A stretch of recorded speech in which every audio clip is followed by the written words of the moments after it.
भारत के 12 ज्योतिर्लिंगों की रहस्यमयी उत्पत्ति और अद्भुत कथाएं। ज्योतिर्लिंगों का अलौकिक आलोक। भारत की पवित्र धरती पर धर्म और आध्यात्मिकता का एक अनुपम संगम देखने को मिलता है, जहां हर कण में ईश्वरीय शक्ति का बोध होता है। इन्हीं में से एक अनमोल रत्न है 12 ज्योतिर्लिंग, जो भगवान शिव के प्रकाशमान स्वरूप के प्रतीक हैं।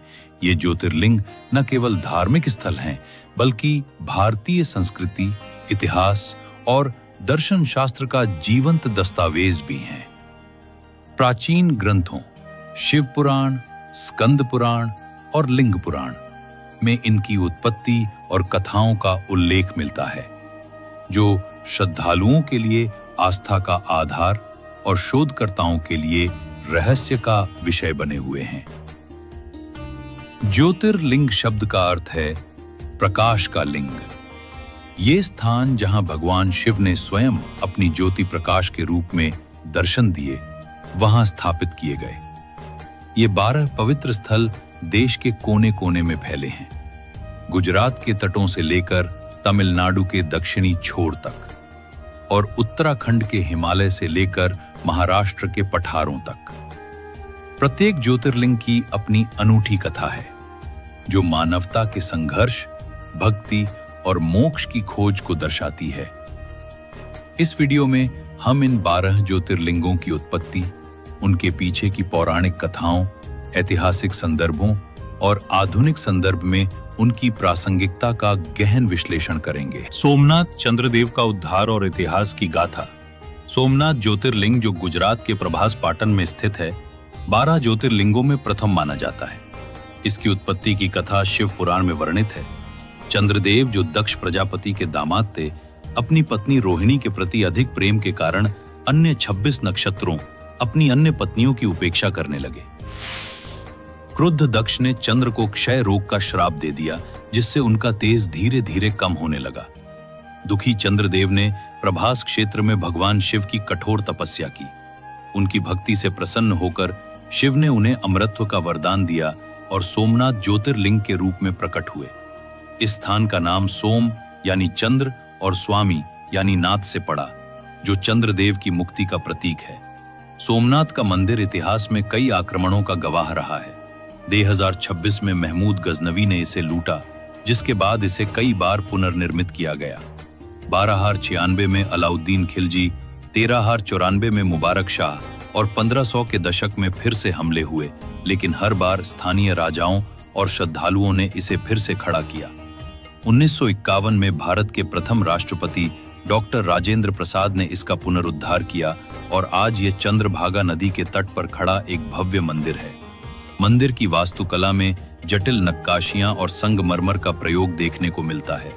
श्रद्धालु यहाँ समुद्र की लहरों के साथ ओम नमः शिवाय का जाप सुनते हैं, जो मन को शांति देता है। ये ज्योतिर्लिंग न केवल आस्था का केंद्र है, बल्कि भारतीय इतिहास की लचीलापन और पुनर्जनन की कहानी भी कहता है। मल्लिकार्जुन, पार्वती का समर्पण और प्राकृतिक सौंदर्य। मल्लिकार्जुन ज्योतिर्लिंग आंध्र प्रदेश के श्रीशैल पर्वत पर अवस्थित है, जो अपनी ऊंचाई और शांत वादियों के लिए प्रसिद्ध है। इसकी कथा पार्वती और उनके पुत्र कार्तिकेय के बीच एक रोचक विवाद से जुड़ी है। कार्तिकेय, जो शिव पार्वती के ज्येष्ठ पुत्र थे, अपने माता पिता के साथ रहना चाहते थे, लेकिन एक बार उन्होंने अपनी मां से कहा कि वे स्वतंत्र होकर कहीं और रहना चाहते हैं। इससे पार्वती दुखी हो गईं और शिव के साथ तपस्या करने लगी। उनकी तपस्या से प्रसन्न होकर शिव मल्लिकार्जुन ज्योतिर्लिंग के रूप में प्रकट हुए, जहां मल्ली का अर्थ पार्वती और अर्जुन का अर्थ शिव है। इस ज्योतिर्लिंग का नाम उनके प्रेम और समर्पण का प्रतीक है। श्रीशैल पर्वत की ऊंचाई 732 मीटर है और यहाँ की प्राकृतिक सुंदरता ध्यान और योग के लिए आदर्श है। मल्लिकार्जुन मंदिर की वास्तुकला द्रविड़ शैली का उत्कृष्ट नमूना है, जहाँ संगमरमर के स्तंभ और जटिल नक्काशियां हैं। मंदिर में प्रवेश करने के लिए 500 से अधिक सीढ़ियां चढ़नी पड़ती हैं, जो श्रद्धालुओं के लिए एक तपस्या का अनुभव प्रदान करती हैं। हर साल महाशिवरात्रि पर यहाँ विशाल मेला लगता है, जिसमें लाखों भक्त एकत्र होते हैं। स्थानीय जनजातियां भी इस उत्सव में भाग लेती हैं और मंदिर के आसपास के जंगलों में दुर्लभ वनस्पतियां पाई जाती हैं। ये ज्योतिर्लिंग हमें सिखाता है कि परिवार और समर्पण जीवन की नींव है। महाकालेश्वर, समय के स्वामी और उज्जैन का वैभव। महाकालेश्वर ज्योतिर्लिंग मध्य प्रदेश के उज्जैन में स्थित है, जो शिव के रूप में समय के स्वामी का प्रतीक है। इसकी उत्पत्ति की कथा एक राक्षस राजा धुंधुकारी से जुड़ी है। धुंधुकारी ने शिव की भक्ति को नकारा और उनके भक्तों को सताया। क्रुद्ध शिव ने ज्योतिर्लिंग के रूप में प्रकट होकर धुंधुकारी का वध किया और उज्जैन को पवित्र स्थान बनाया। यहाँ की भस्म आरती, जिसमें भक्त शिवलिंग पर भस्म चढ़ाते हैं, विश्व प्रसिद्ध है। सुबह की इस आरती में घंटियों की गूंज और मंत्रोच्चार का माहौल अलौकिक होता है। उज्जैन का महाकाल मंदिर सूर्योदय से पहले की शांति और रात की भक्ति के लिए जाना जाता है। यहाँ हर 12 साल में सिंहस्थ कुंभ मेला लगता है, जो हिंदू धर्म के सबसे बड़े आयोजनों में से एक है। उज्जैन प्राचीन भारत में खगोलीय समय की गणना का केंद्र था, जहाँ शून्य मध्याह्न रेखा मानी जाती थी। मंदिर का इतिहास 6वीं शताब्दी तक जाता है और इसे कई राजवंशों परमार, मराठा और होलकर ने संरक्षित किया। ये ज्योतिर्लिंग हमें समय के प्रवाह और जीवन के चक्र को समझने की प्रेरणा देता है। ओंकारेश्वर, विंध्य का सबक और नर्मदा का आलिंगन। ओंकारेश्वर ज्योतिर्लिंग मध्य प्रदेश में नर्मदा नदी के किनारे स्थित है, जो अपनी ओं आकृति के लिए प्रसिद्ध है। इसकी कथा विंध्य पर्वत से जुड़ी है। विंध्य ने अपने बढ़ते अहंकार के कारण सूर्य और चंद्र को परेशान करना शुरू कर दिया। नारद मुनि ने उसे सलाह दी कि वह शिव की तपस्या करे। विंध्य ने कठोर तप किया और शिव ओंकारेश्वर ज्योतिर्लिंग के रूप में प्रकट हुए। उन्होंने विंध्य को विनम्रता का पाठ पढ़ाया और उसे सूर्य चंद्र की सेवा करने का आदेश दिया। नर्मदा नदी के तट पर स्थित यह मंदिर शांति और आत्मचिंतन का स्थान है। मंदिर के पास की गुफाएं और प्राकृतिक सौंदर्य श्रद्धालुओं को आकर्षित करते हैं। यहाँ ओम नमः शिवाय का जाप गूंजता है, जो मन को शुद्ध करता है। नर्मदा पर बना ओंकारेश्वर ब्रिज और मंदिर की सीढ़ियां स्थानीय संस्कृति का हिस्सा हैं। ये ज्योतिर्लिंग प्रकृति और ईश्वर के सामंजस्य का प्रतीक है और हर साल यहाँ नर्मदा परिक्रमा के लिए लाखों तीर्थयात्री आते हैं। वैद्यनाथ, रावण का बलिदान और देवघर का वैभव। वैद्यनाथ ज्योतिर्लिंग झारखंड के देवघर में बाबा धाम के नाम से प्रसिद्ध है। इसकी कथा रावण से जुड़ी है, जो अपनी शक्ति बढ़ाने के लिए शिव की तपस्या करने लगा। उसने अपने हृदय से शिवलिंग को निकालने की कोशिश की, लेकिन शिव ने उसे वैद्यनाथ ज्योतिर्लिंग के रूप में दर्शन दिए। रावण ने इसे लंका ले जाने की कोशिश की, परंतु भूलवश इसे पृथ्वी पर स्थापित कर दिया। ये स्थान रोगों से मुक्ति और स्वास्थ्य का प्रतीक है।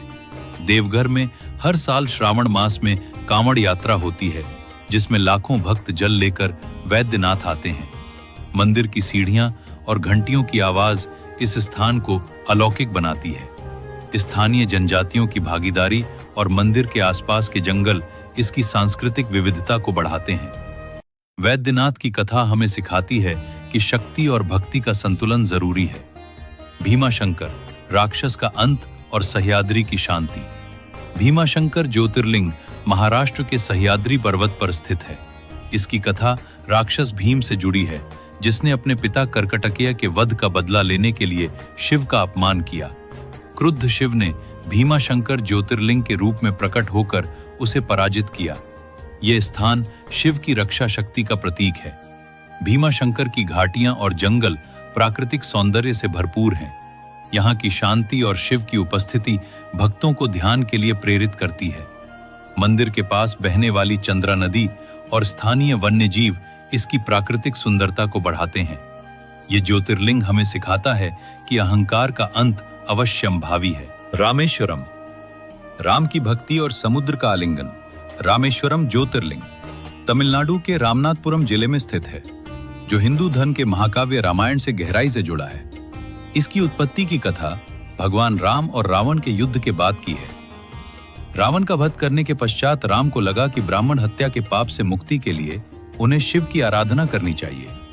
उन्होंने अपनी सेना के साथ समुद्र तट पर शिवलिंग की स्थापना की और कठोर तपस्या की।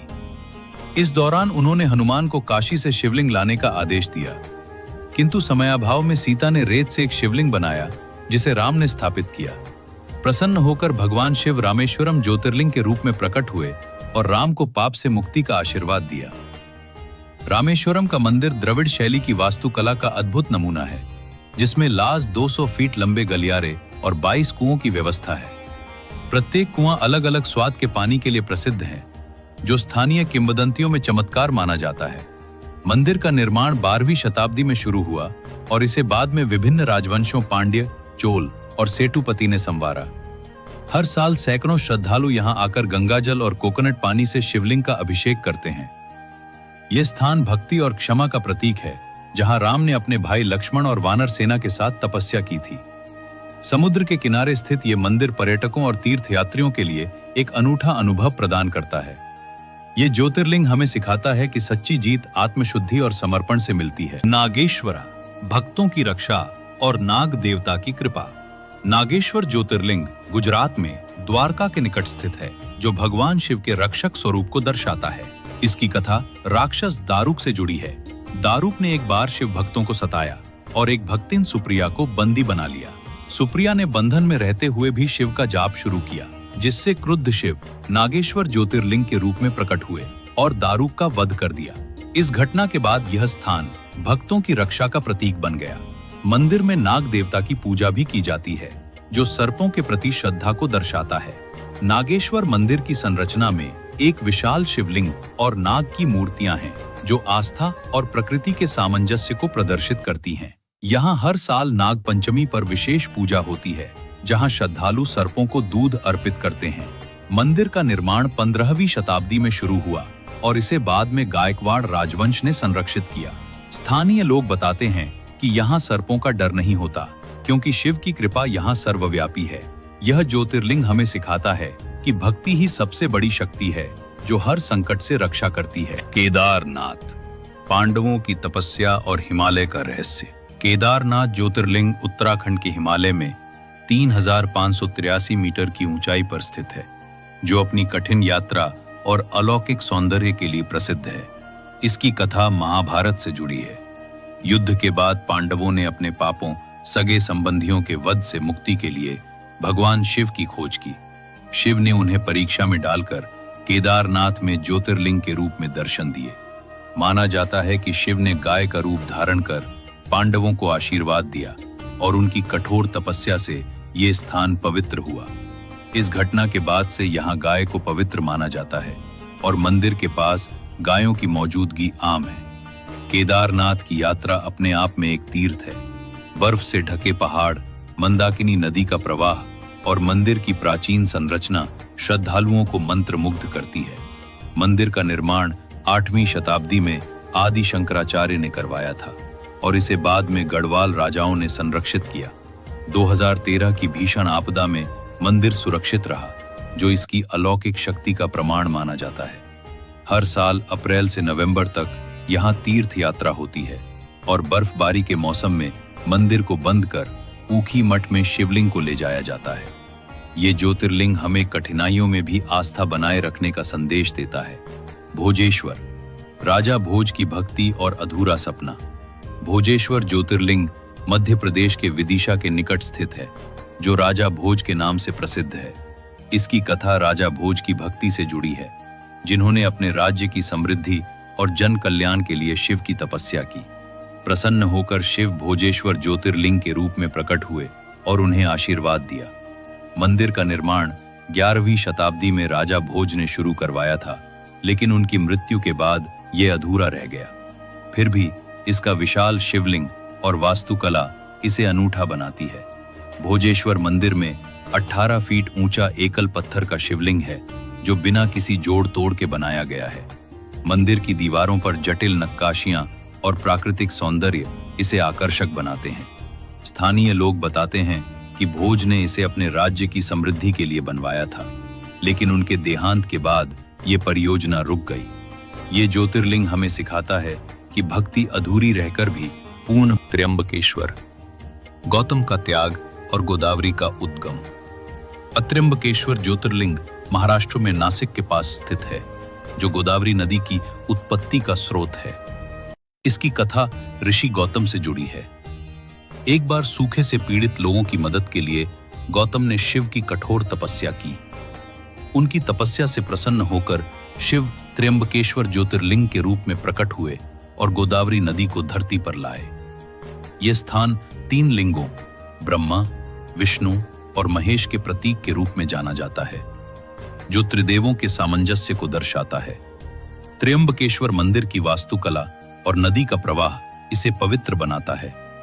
मंदिर का निर्माण 18वीं शताब्दी में पेशवा शासकों ने करवाया था।